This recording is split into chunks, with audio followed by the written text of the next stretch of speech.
C'est avec une très grande joie d'entrer en nouveau dans votre foyer.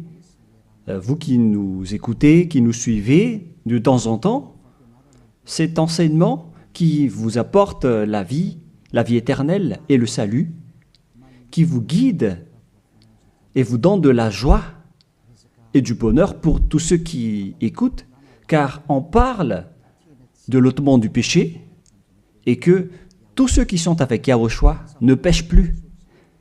C'est le bonheur exceptionnel et c'est la grande paix pour vous d'être à ses côtés.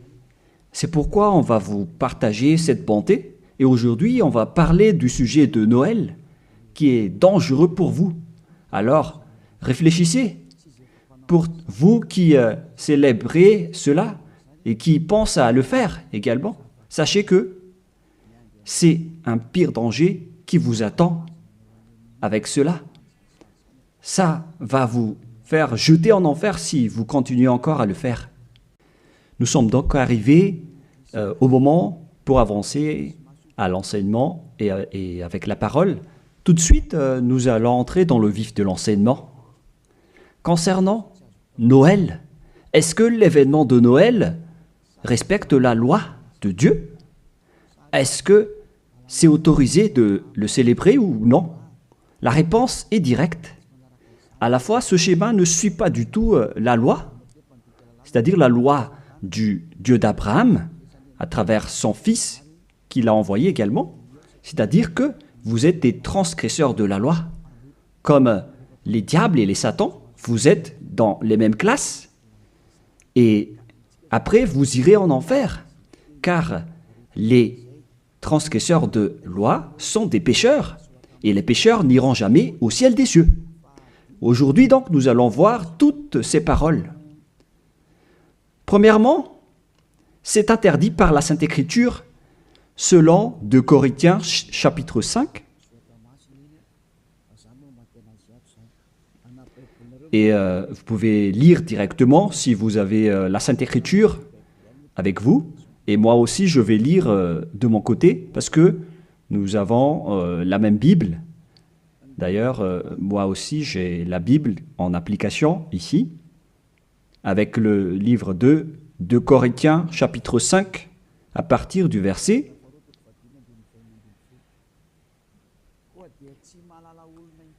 au verset 16. 2 Corinthiens, chapitre 5, verset 16. Aussi, désormais, nous ne connaissons plus personne selon la chair. Et si nous avons connu Yahushua selon la chair, à présent, nous ne le connaissons plus de cette manière. On ne doit plus alors le connaître ainsi. C'est interdit de le connaître selon sa chair. Je parle bien de sa chair, car lorsqu'il est né, il est né en tant que chair. Un enfant est né pour nous. Vous connaissez bien ce schéma. On parle d'un enfant et non pas d'un esprit. On n'a pas dit que c'est un esprit qui est né pour nous. Ce qui était dit, c'est que c'est un enfant qui est né pour nous. Et la Sainte Écriture dit qu'il a vraiment pris la forme de la chair, que nous allons d'ailleurs lire dans le livre de l'Hébreu, et nous allons encore y revenir après. Mais nous allons lire d'abord Hébreu 2, 11.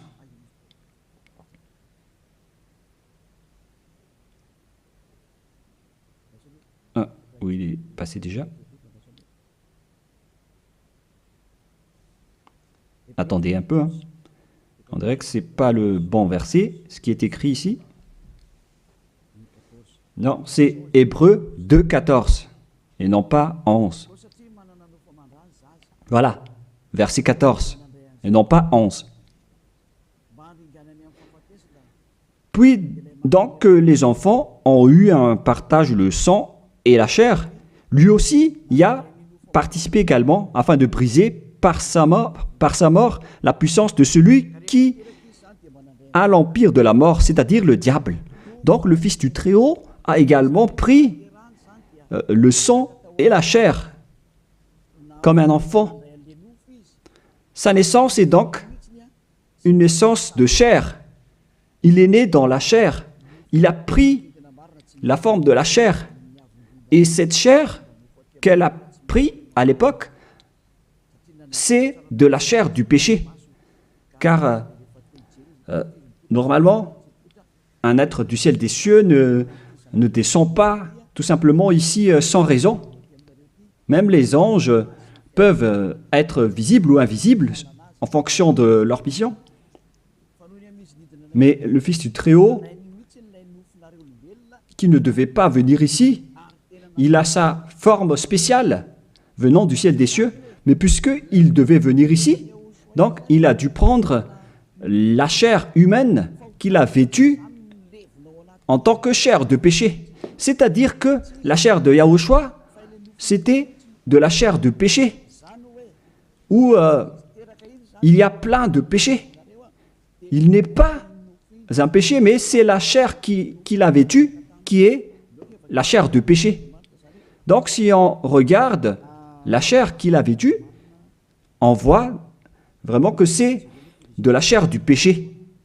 Et nous allons d'ailleurs voir la parole de Dieu à ce sujet. Nous allons encore lire ce verset avant de revenir à la première. Donc, Romains, chapitre 8, au verset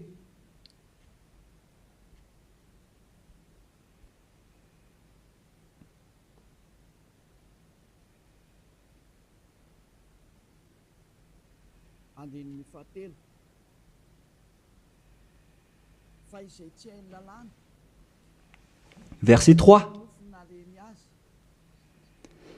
Car ce qui était impossible à la loi, parce qu'elle était sans force à cause de la chair, Dieu l'a fait en envoyant pour le péché son propre Fils, dans une chair semblable à celle du péché. Et il a condamné le péché dans la chair. Ici donc, nous voyons bien que Yahushua, le Fils du Très-Haut, sa chair était une chair de péché. Et lors de sa naissance, si vous allez le célébrer, si vous allez célébrer son anniversaire, vous allez célébrer le péché et vous allez glorifier le péché, car il s'agit d'une chair de péché qu'il n'accepte pas du tout.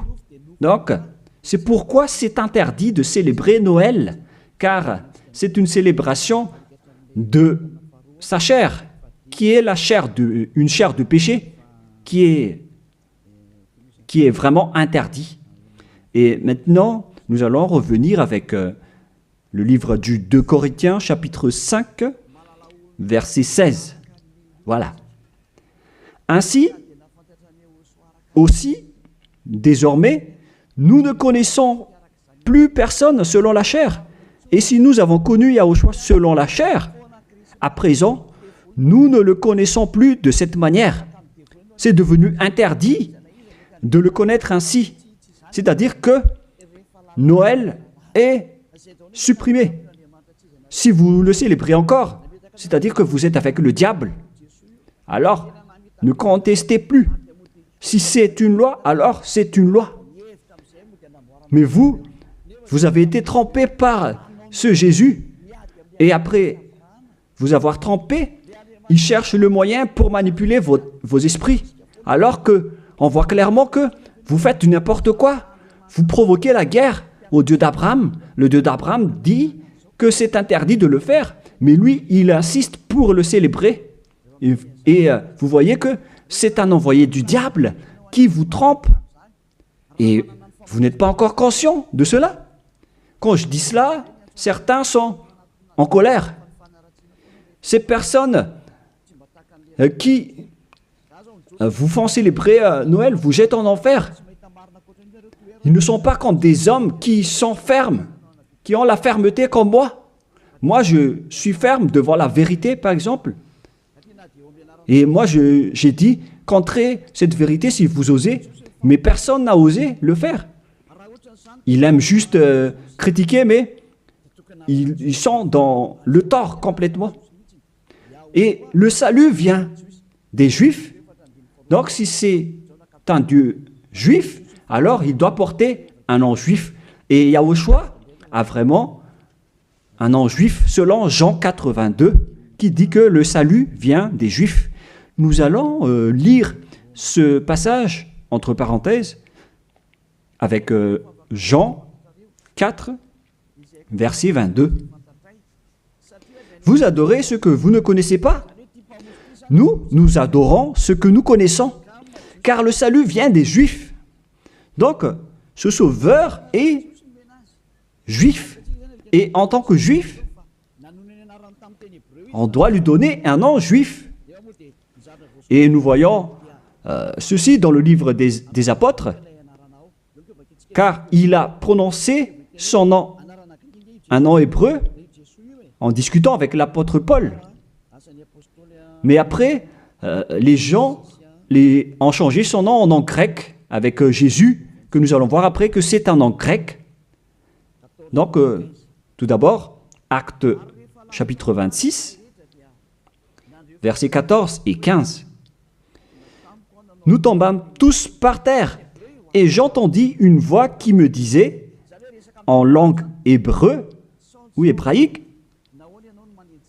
on parle ici de langue hébreu. Saul, Saul, pourquoi me persécutes-tu? Il discutait donc en hébreu. Il te serait dur de regimber contre l'aiguillon. Qui êtes-vous, Seigneur? M'écriai-je. Et le Seigneur dit, je suis Yahushua que tu persécutes. Ici donc, la discussion entre le Fils de Dieu et l'apôtre Paul se faisait en langue hébreu. Et donc, lorsqu'ils vont prononcer le nom, est-ce qu'il est possible qu'ils vont prononcer le nom en malgache? Je vous pose la question. Parce que Jésus ou Jesus, c'est une langue française ou malgache. Parce que le nom d'origine devait être le nom hébreu, comme les anges ont annoncé à Maria. C'est un nom hébreu. Et en tant que nom hébreu, on ne doit pas changer ce nom. Nous allons d'abord parler de ça en petite parenthèse, en vous disant que vous avez déjà été frappé depuis le nom. Vous avez eu des faux noms. Et au final, vous célébrez aussi Noël, alors que c'est vraiment tabou, c'est vraiment interdit. C'est inacceptable devant le Père Yahva. La preuve, lorsque vous célébrez Noël, les bars sont pleins. Vous dites que vous célébrez votre Dieu et vous êtes dans les bars, vous buvez dans les bars et vous faites des balles de jeûne. On voit que vous n'êtes pas du tout avec le Dieu d'Abraham, vous êtes avec un autre faux Dieu. Vous êtes guidé par le diable et vous n'êtes pas du tout conscient. Encore. Vous provoquez la colère du Dieu d'Abraham et vous ne vous cassez pas la tête. Vous continuez dans le mauvais sens. On continue la parole. Tout d'abord, le nom de ce Fils du Très-Haut est un nom juif. Il vient des Juifs. Lorsqu'il a discuté avec Paul, ils ont discuté en langue hébreu. Donc, c'est clair que c'était un nom hébreu qu'ils ont prononcé et non pas un nom français, anglais ou autre nom. Deuxièmement. Et troisièmement, on ne doit pas changer ce nom selon Actes des Apôtres 4.12. Il ne faut pas changer ce nom. Et vous étiez déjà frappés depuis cette époque. Mais ceux qui font la grosse tête et qui ne se soucient pas, alors tant pis pour eux. Acte 4.12. Et le salut n'est en aucun autre, car il n'y a pas sous le ciel un autre nom qui est donné aux hommes par lequel nous devions être sauvés. C'est à travers ce nom, donc, ce seul nom, qu'on obtient le salut. Et alors que, selon la Sainte Écriture, il n'y a pas d'autre nom, le nom doit être unique alors. Et ça doit être un nom hébreu qui ôte les péchés des gens. Et vous voyez déjà que tous ceux qui sont avec Élia sont ôtés de leurs péchés. C'est clair alors que ce nom, c'est Yahushua. Et il a dit qu'il ne faut plus le connaître selon la chair. Alors qu'au contraire, vous le connaissez selon la chair. Vous transgressez la loi selon, vous pensez selon juste vos réflexions. Alors que c'est vraiment dangereux pour vous, les gens. Est-ce qu'on va suivre vos habitudes, les humains, ou est-ce qu'on va suivre l'habitude du Dieu d'Abraham? La question se pose pour vous. La réponse, vous avez fait ce que vous aimez, et lui aussi, donc, il va aimer vous jeter en enfer. Alors, vous pouvez continuer à faire ce que vous voulez, mais après votre mort, vous irez en enfer. Et les prêtres et les pasteurs ne pourront pas vous sauver. Eux aussi, ils vont être jetés en enfer, tout comme vous, avec le même résultat. Mais pourquoi vous n'écoutez pas cette vérité? Ou bien vous aimez juste critiquer ou contrer? Réfléchissez tous. Vous n'êtes que des humains mortels, alors ne soyez pas fiers de vous. Ne dites pas que vous êtes puissant. En un clin d'œil, vous pouvez redevenir poussière. Et vous allez être jugé par le propriétaire de cette parole, qui est le Dieu d'Abraham. Et c'est ce Noël lui-même qui va vous condamner. Nous allons lire maintenant que ce Jésus, c'est un nom grec. Nous allons lire directement sur Wikipédia. Vous pouvez afficher directement. Nous voyons donc ici que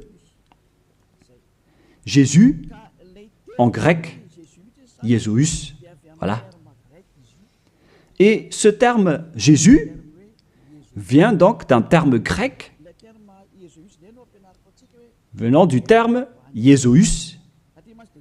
Et je vais vous enseigner l'origine du terme Jésus, parce qu'il y en a qui traduisent bêtement en disant que c'est Yahushua, Yeshua, qui ne sont que tous des faux noms. Mais selon le nom hébreu, son nom c'est Yahushua. Et vous ne devez jamais, en aucun cas, le changer en Jésus. On ne doit pas exploiter un nom propre comme cela pour dire qu'on va le changer comme ceci ou comme cela. C'est le diable qui fait cela. On ne change pas un nom propre. Et je vais entrer en détail sur ce sujet, sur l'origine du nom Jésus, car ici on dit que c'est un nom grec. Où est donc l'origine de ce terme Jésus? Nous allons donc expliquer à travers cet enseignement. Vous pouvez afficher directement. Donc, le nom du Dieu grec, c'est Zeus. Zeus. Et lorsqu'il invoque le nom de Zeus, il l'appelle Sus. Ce Zeus, donc, se lit Sus, en vérité. Et ce Sus, lorsqu'on lui donne du respect à leur Dieu, il rajoute un Yé devant, comme avec les Allemands qui rajoutent un L, comme L Hitler. Le L, c'est un signe de respect. Et ici, donc, pour les Grecs, pour respecter leur Dieu, ils rajoutent un Yé devant le nom, et après, ils écrivent le Jésus, Jésus, que nous avons vu tout à l'heure. Et c'est ce terme Jésus que les catholiques romains ont traduit en Jésus. Jésus. Jésus. Donc c'est devenu un petit Z par là. Et le Jésus s'est transformé en Yes. Yes. Et le Yes s'est transformé en Jésus, etc. Nous allons aussi suivre ce schéma à partir de Jésus. Et ils ont changé le U en J. Pour certains, ils ont changé en J. Voilà. Et ça donne Jésus. Et du coup, ça donne aussi Jésus ou Jesus, c'est-à-dire Jésus. Voilà donc la structuration de ce terme. Ce Dieu-là, alors, c'est bien un Dieu grec. Ça n'a rien à voir avec l'hébreu. Vous voyez que c'est vraiment une grande tromperie que les gens ont fait jusqu'à maintenant. Vous adorez le Dieu grec. Et surtout, avec le sujet du 25 décembre, je vais entrer tout de suite là-dedans, car je veux dire que c'était depuis ce roi diabolique, à l'époque, qu'on a célébré donc cette date du 25 décembre, en célébrant aussi le dieu Zeus olympien, qui a inventé d'ailleurs les Jeux olympiques. Il a inventé les jeux des personnes nues qui se courent après et qui font des luttes. C'est Zeus qui a enseigné cela avec le roi Antiochus Épiphane également. Et donc Zeus était également avec lui. Nous allons donc lire ce passage dans la Bible, dans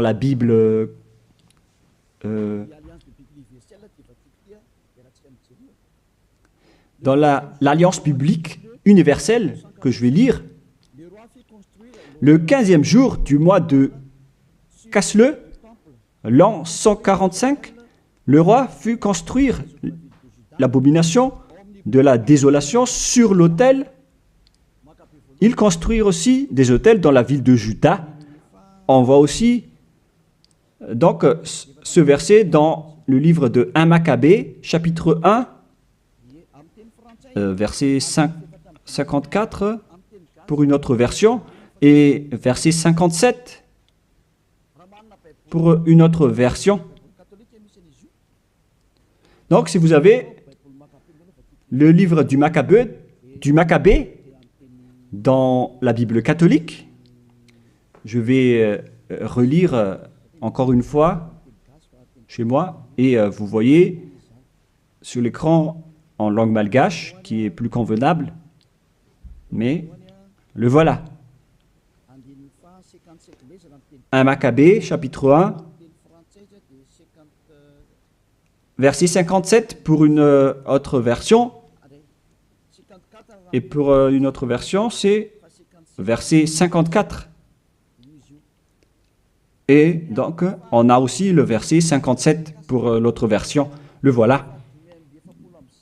Le 15e jour du mois de Casleu, l'an 145, ils construisirent l'abomination et de la désolation sur l'autel des holocaustes. Ils construisirent aussi des autels dans les villes de Juda, alentour. Quel est alors le rapport de cette histoire avec ce que je dis ici? C'est que il y avait un roi qui a provoqué la guerre au Dieu d'Abraham, qui a profané son temple, qui a fait des abominations dans le temple. Et cet homme, il est entré dans le temple de Jérusalem à la date du 15 du mois de Casleu, et il a construit des autels, des holocaustes dans ce temple. Et avec ces autels, il va pratiquer des sacrifices d'holocauste.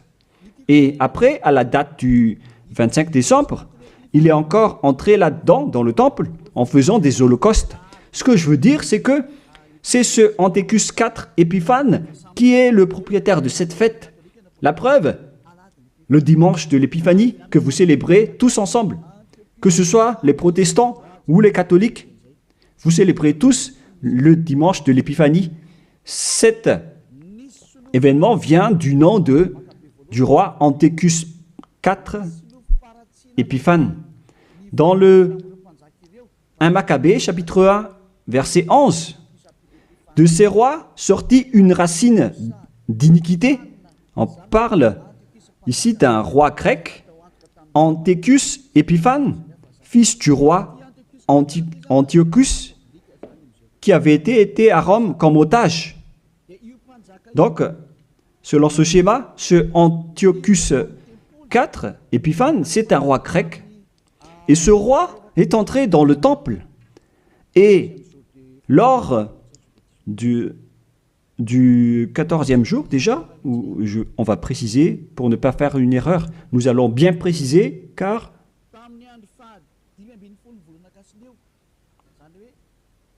le 15e jour du mois de Casle, c'est-à-dire au 15e jour du mois de Casle, l'an 145, ils construisirent l'abomination de la désolation sur l'autel des holocaustes. C'est Antiochus IV Épiphane donc, qui a fait cela.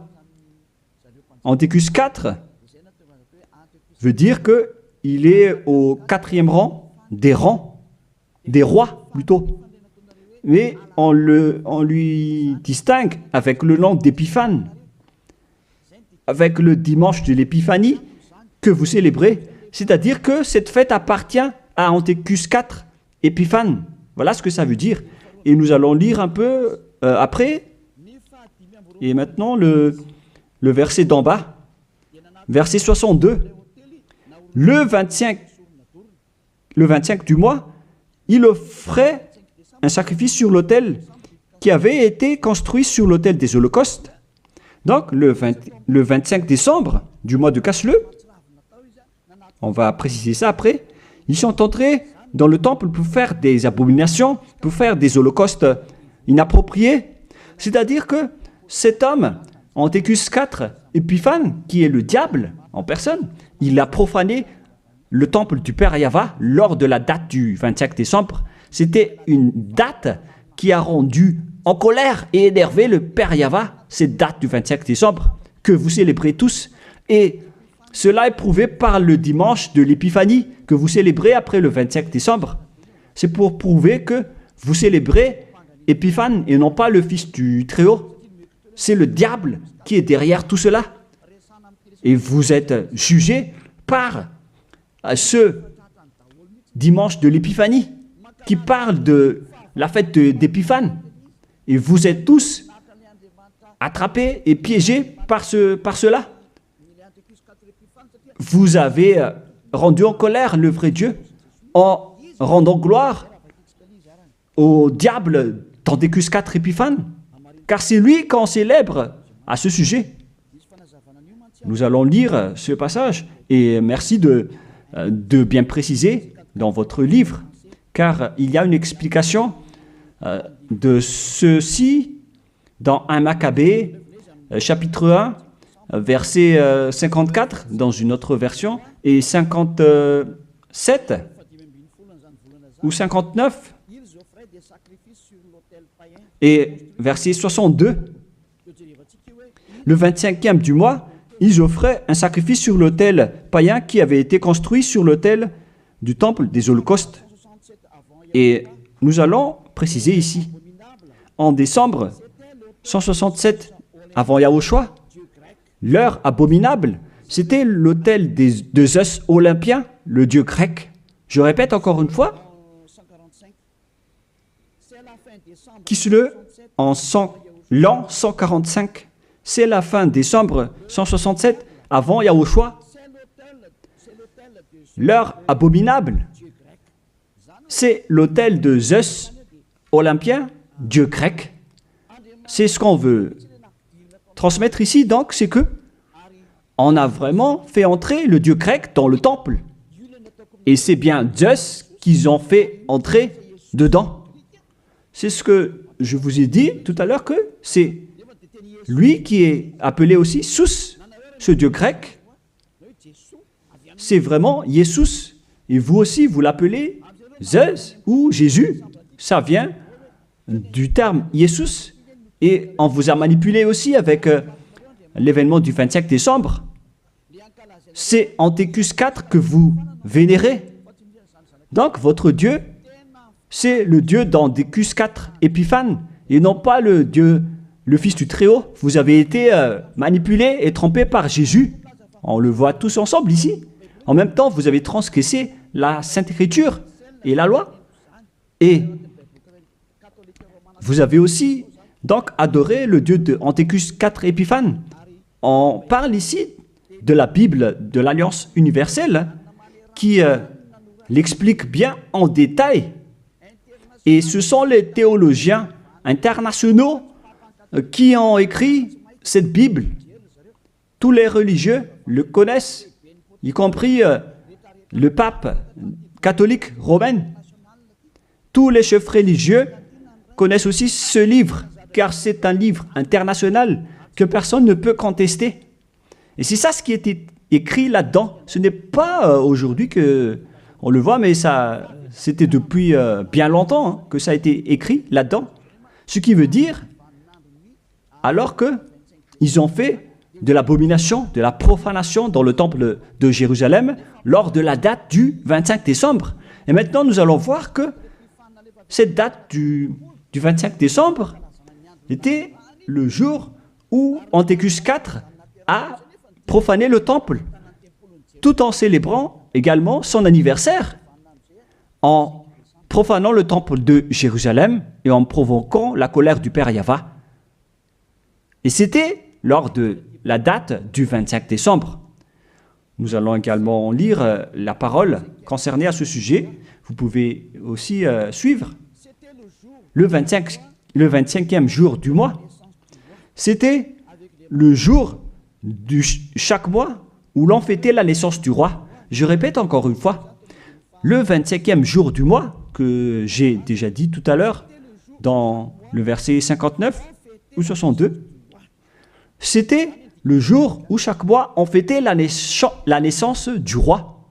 Ça veut dire que la date du 25 décembre, c'est la date de célébration de l'anniversaire de naissance de Antiochus IV Épiphane.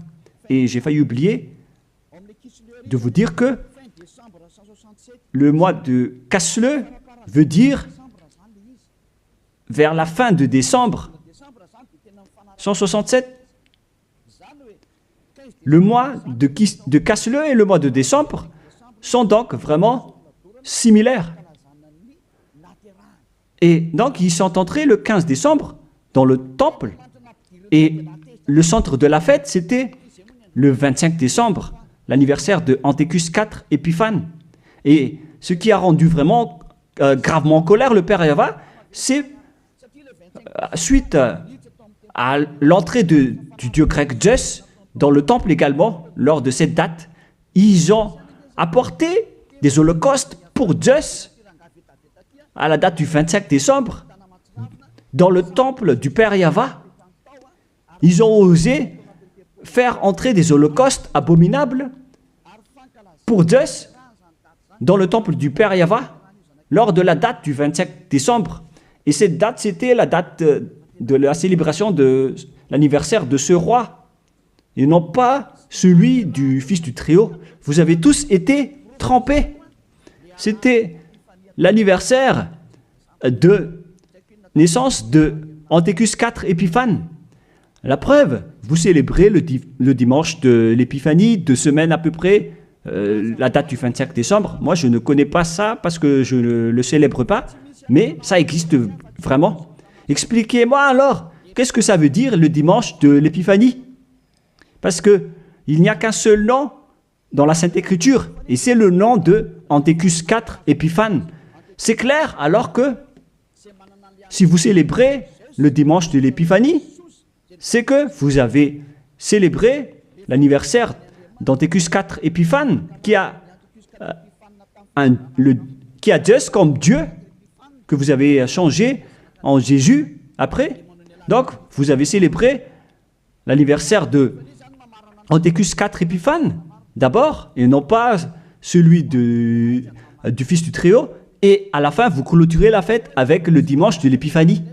Vous célébrez tous cette date. Et maintenant, vous n'allez pas être encore conscient. Et vous allez encore duper les gens, vous les religieux. Vous avez vu la grosse erreur de ces religieux. Et pourquoi vous n'êtes pas encore conscient? de ce système religieux qui n'est plus correct. C'est carrément déjà détruit. C'est le diable qui vous manipule. Ils ont changé jusqu'au vrai nom de ce Dieu. Tout ça vous dit que vous n'êtes pas du tout avec le Dieu d'Abraham. Ça n'existe pas. Enlevez ça de votre tête. Si vous étiez déjà avec le Dieu d'Abraham, vous auriez déjà dû être ôté de vos péchés, comme ceux qui sont avec Élia.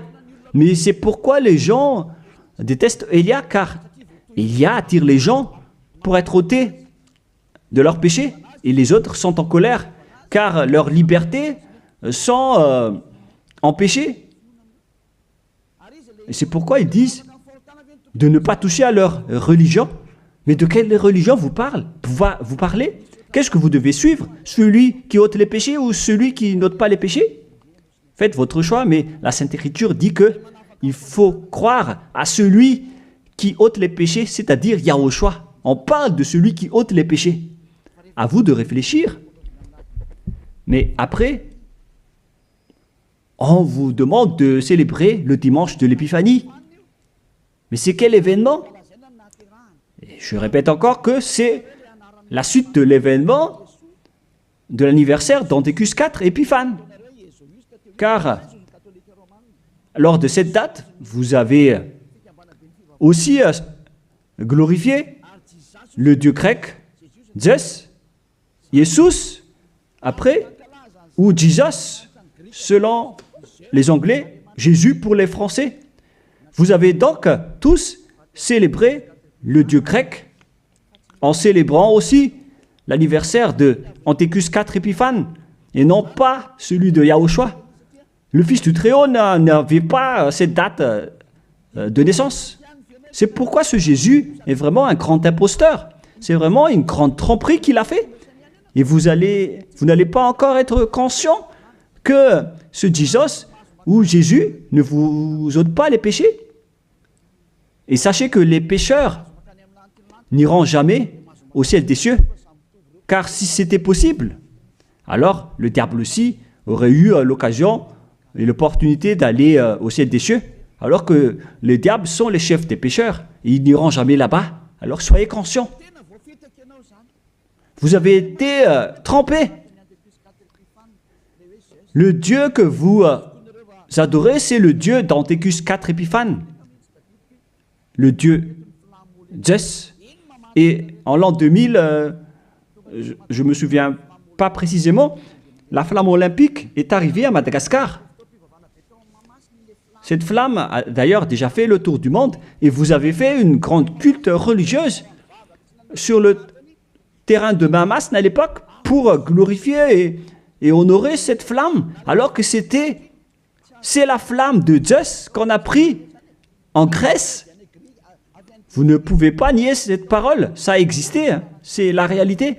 Vous avez pris cette flamme en Grèce sur le mont Olympe qui a le feu qui ne s'éteint pas jusqu'à aujourd'hui.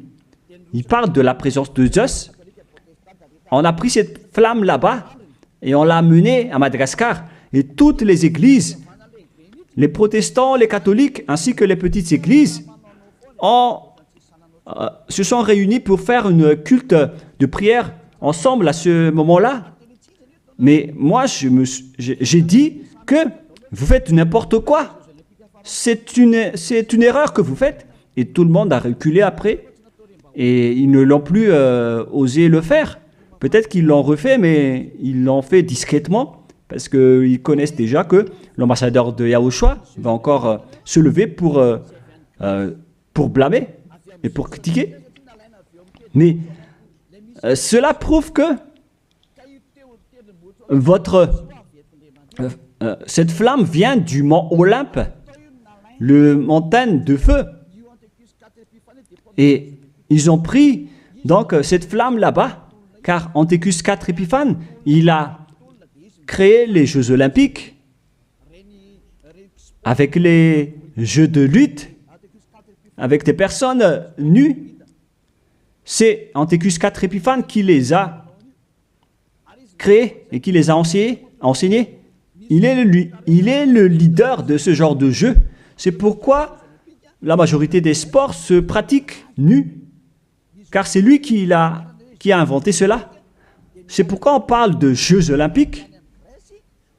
Ça vient du mont Olympe en Grèce, et c'est Zeus qui est dedans, que les Grecs ont appelé Jésus, Jésus pour les catholiques, et Jésus, au final, celui que vous adorez. Donc, vous adorez Zeus. C'est Zeus qui est votre chef. Et après, je ne me souviens plus si c'était en 2004 ou 2006, vous avez emmené la flamme olympique ici. Vous avez fait une grande fête au terrain de Mamas, qui a créé une grosse embouteillage comme pas possible. Ici à Tananarive, ça a vraiment été trop. C'était une grande folie. Ça prouve donc que votre Dieu, c'est Zeus. Car s'il n'était pas votre Dieu, alors vous n'aurez pas dû faire de la prière ensemble avec cette flamme olympique. Alors, c'était la preuve que vous priez le Dieu Zeus, qu'on appelle également Sus ou Jésus, et au final, Jésus ou Jesus. Qu'est-ce que vous allez encore dire face à cela? Alors, osez dire que on n'a pas fait une culte, on n'a jamais fait de culte à Mamas, en disant que j'invente tout ça. Bah, là, c'est trop de mensonges si vous osez encore dire cela. Parce que là, on parle vraiment de la flamme olympique qui vient du mont Olympe en Grèce. Et ensuite, le Dieu qui est propriétaire de cette flamme, il s'appelle Zeus, que vous appelez aussi Jesus ou Jésus, avec les autres appellations que j'ai déjà expliquées. Et l'homme qui l'a vénéré, c'est Antiochus IV Épiphane. Ils sont dans le même camp. Alors que vous, les religieux et vos fidèles, vous avez prié ensemble avec cette flamme olympique. C'est-à-dire que vous avez le Dieu, vous avez comme Dieu le Dieu grec jusqu'à la fin. Alors, restez toujours là-dedans et vous allez voir. Vous célébrez déjà l'anniversaire de Antiochus IV Épiphane, et non pas la naissance du Fils de Dieu. Et la dernière preuve, c'est le dimanche de l'Épiphanie. Qu'en est-il du dimanche de l'Épiphanie que vous célébrez? Le dimanche de l'Épiphanie, c'est la clôture de la fête. Ça a commencé le 15 décembre. Le centre de la fête, c'est le 25 décembre. L'anniversaire d'Antiochus IV Épiphane, et il clôturait la fête avec le dimanche de l'Épiphanie. Lorsque un roi fait la fête, ça dure en moyenne 1 mois, ou un peu plus, ou un peu moins, mais ça peut être plus. Donc, ils ont commencé le 15 décembre, le centre de la fête se déroulait le 25 décembre, et après ils ont terminé avec le dimanche de l'Épiphanie. C'était donc vraiment l'événement de la fête de Antiochus IV Épiphane. Est-ce que vous allez encore contester cela? Soyez conscients que ce Jésus n'est pas un vrai Dieu. Il vous rend pécheur. Il vous tend toujours des pièges. Vous entrez encore dans des pièges. Surtout avec ceux qui suivent les pays qui adorent ce Jésus. Il les frappe vraiment, il les punit. Il les punit vraiment comme ce qui se passe ici à Madagascar, avec les faux chrétiens. C'est vraiment incorrect ce que vous faites, et vous êtes tous en train d'être jetés en enfer par ce Jésus. Si vous n'êtes pas encore conscient, tant pis pour vous, mais si vous voulez être sauvé, rapprochez-vous de Élia. Si vous voulez être libéré, alors suivez Élia. Suivez-moi et vous allez être libre et vous irez au ciel des cieux. L'objectif, c'est de ne plus jamais pécher. Mais hélas, vous ne pouvez pas entrer dans ce chemin car vous êtes des pécheurs. Selon Apocalypse 21-27, et les impurs et les souillés n'y entreront jamais. dans Apocalypse. Et on regarde tous à travers l'écran. Pour vous qui pleurez à rester pécheurs, voilà la réponse pour vous dans Apocalypse 21-27. Ça ne marche pas? Bon, il faut réparer rapidement alors.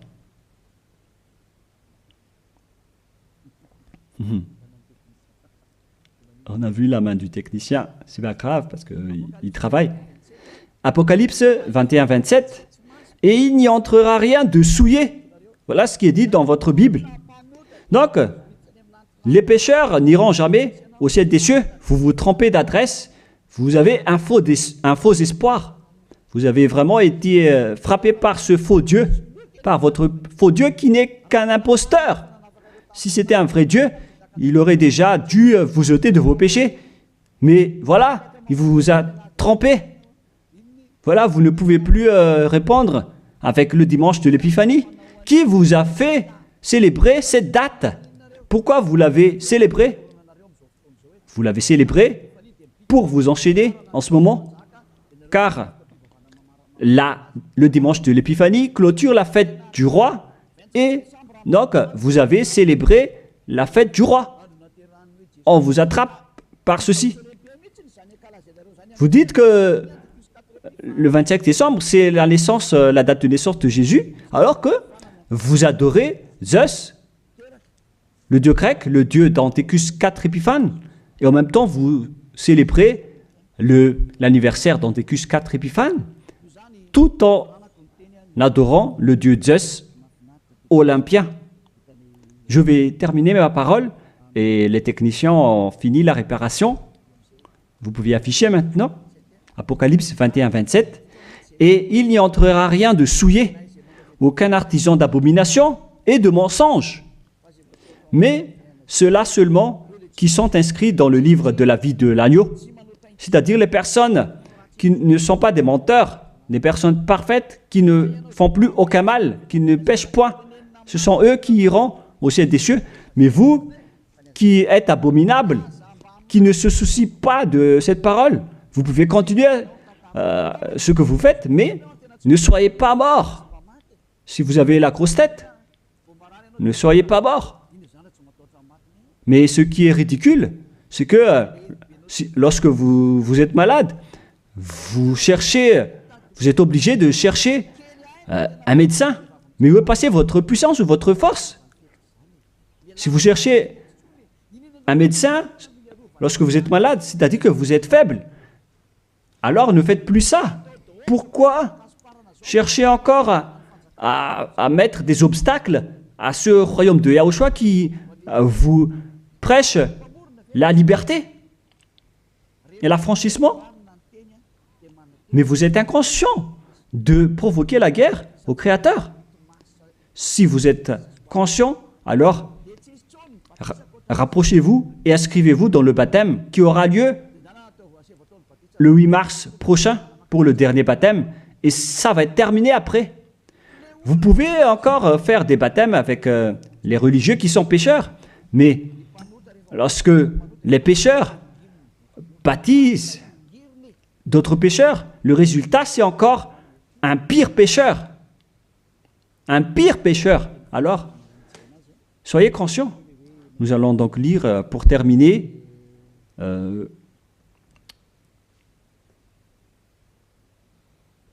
voilà.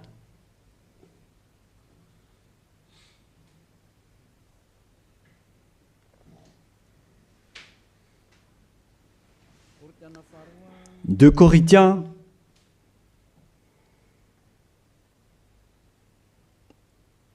chapitre 5, verset 16. Vous pouvez afficher directement. Voilà.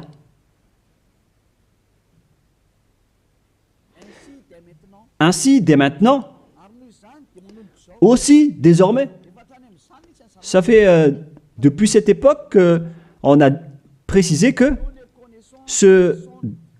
désormais, mais ça continue jusqu'à aujourd'hui, nous ne connaissons plus personne selon la chair. Et si nous avons connu Yahushua selon la chair, Parce qu'il était né en tant que personne charnelle. Maintenant, nous ne le connaissons plus de cette manière, à présent. La chair est supprimée car c'était une chair de péché. Selon ce que je vous ai enseigné dans Romains 8.3, on parle de chair de péché. Donc, si vous allez célébrer cela avec sa naissance, vous allez donc célébrer du péché. Voilà donc la loi. C'est devenu une interdiction totale pour ceux qui servent le Dieu d'Abraham. Comme moi, Élia, je sers le Dieu d'Abraham. Vous l'appelez Dieu d'Abraham, vous les humains, mais pour nous, c'est le Dieu du ciel des cieux. Il s'appelle Yahweh, notre cher Père. Lorsque vous le servez, vous ne devez plus entrer dans ce schéma. Vous dégagez directement, vous vous rapprochez de Élia et vous inscrivez votre nom dans le baptême rapidement pour éviter la mort, au cas où vous allez mourir après. Mais les gens qui font du cinéma, qui font juste semblant d'être avec le Dieu d'Abraham, si vous n'êtes pas avec le Dieu d'Abraham, vous n'allez pas être avec Élia. Mais ce sont seulement qui veulent être avec le Dieu d'Abraham et qui ne veulent plus jamais pécher, qui vont être avec Élia. Et je vais vous ramener au ciel des cieux. Voilà la fin de ma parole. Soyez conscients. Bref, ceux qui célèbrent Noël vont être en guerre avec le Dieu d'Abraham et vont aussi être en guerre avec Yahushua, le fils du Très-Haut, qui a dit « ne péchez plus ». Et ceux qui célèbrent Noël vont être en guerre avec ce Dieu d'Abraham qui a dit « je ne donnerai point ma gloire aux autres et ne souillez pas mon nom ». C'est dans Ésaïe 48:11 que nous allons d'ailleurs lire. Sa gloire ne doit plus être donnée aux autres faux dieux. Si vous utilisez encore cette parole de Dieu, si vous voulez servir le Dieu d'Abraham, alors il ne faut plus faire du n'importe quoi. Il faut suivre ses paroles. Lorsqu'il dit que c'est interdit, alors ne faites plus la grosse tête. Et si ceux qui insistent à vous dire le contraire, c'est-à-dire, sachez qu'ils vont vous jeter en enfer. Alors ne soyez plus manipulés comme les enfants. Vous êtes maintenant matures, vous êtes des adultes, vous avez la conscience. Sachez que c'est de l'amour pour vous sauver. On dévoile donc le mal que font ces faux dieux. Alors, face à cet amour, soyez conscients maintenant. Soyez conscients. Dans Ésaïe 48:11, il est dit qu'il ne faut plus prier les faux dieux. C'est interdit par la loi. C'est pour l'amour de moi que je le fais. Car comment mon nom serait-il profané? Je ne donnerai pas ma gloire à un autre. Pourquoi donc le Seigneur Yahushua, le Fils du Très-Haut ici, pourquoi il dit qu'il ne faut pas célébrer la chair du péché? Et la Sainte Écriture dit aussi que le 25 décembre, c'est la date de naissance du roi diabolique et non pas celui du Fils du Très-Haut. Voilà ce que le Fils du Très-Haut a dit. Et pourquoi vous insistez encore à faire le contraire? Mais qu'est-ce que vous cherchez, vous les religieux qui sont des sorciers? Et aussi, vous qui acceptez d'être menés dans le tort. Mais qu'est-ce que vous cherchez? Vous voulez vraiment provoquer la guerre à ce Dieu d'Abraham?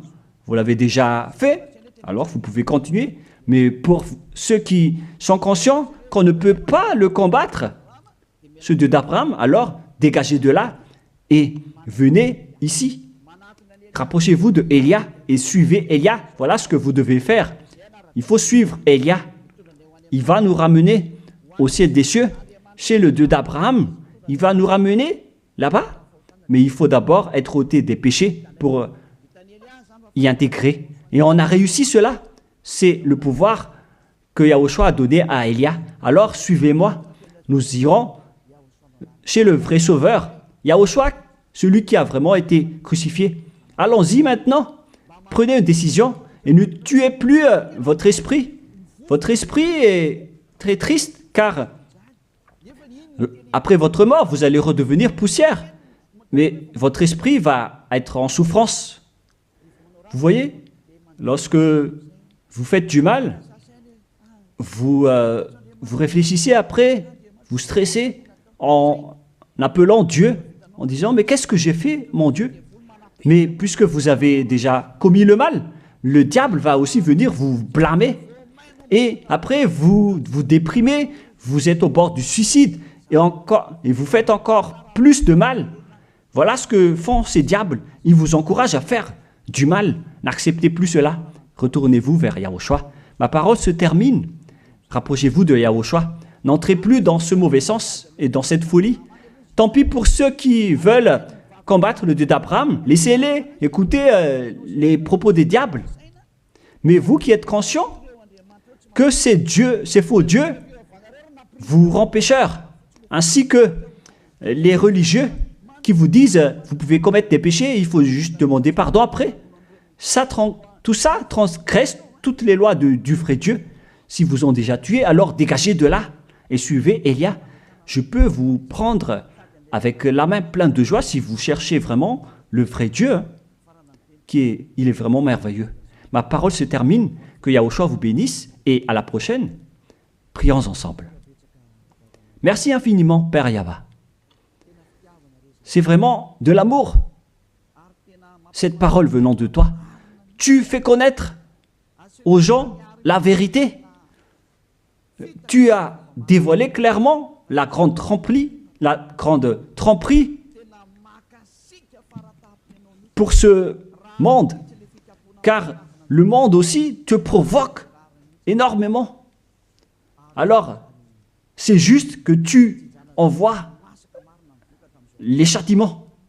Avance la récolte, Père, et avance ta parole et ton châtiment sur cette terre, car le moment est venu. On a déjà annoncé les avertissements, mais personne ne se soucie. Ta décision est méritée, Père Yahva. Il mérite d'être châtié. Il ne s'agit pas d'une récolte pour le ciel des cieux, mais un châtiment d'après ce qu'ils ont fait. C'est le jour de la vengeance, Père. Mais tous ceux qui veulent fuir ce danger, Père, qu'ils sortent de là et qu'ils se rapprochent de Élia, car je vais les ramener auprès de toi, Père Yahva et Yahushua. Faites en sorte qu'ils me trouvent, même s'ils sont à l'extrémité de la terre. Faites en sorte qu'ils se tournent vers Élia. Je suis déjà là. Tu m'as déjà envoyé pour les envoyer vers toi, pour les regrouper, pour les ramener vers toi. Gloire à toi, Père Yahva. Gloire à toi, Yahushua.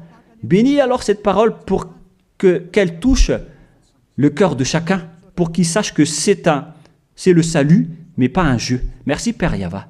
Au nom de toi, Yahushua, je fais toutes ces prières. Alléluia. Amen. Merci à tous d'avoir suivi la parole et l'enseignement. Au revoir. Au revoir tout le monde.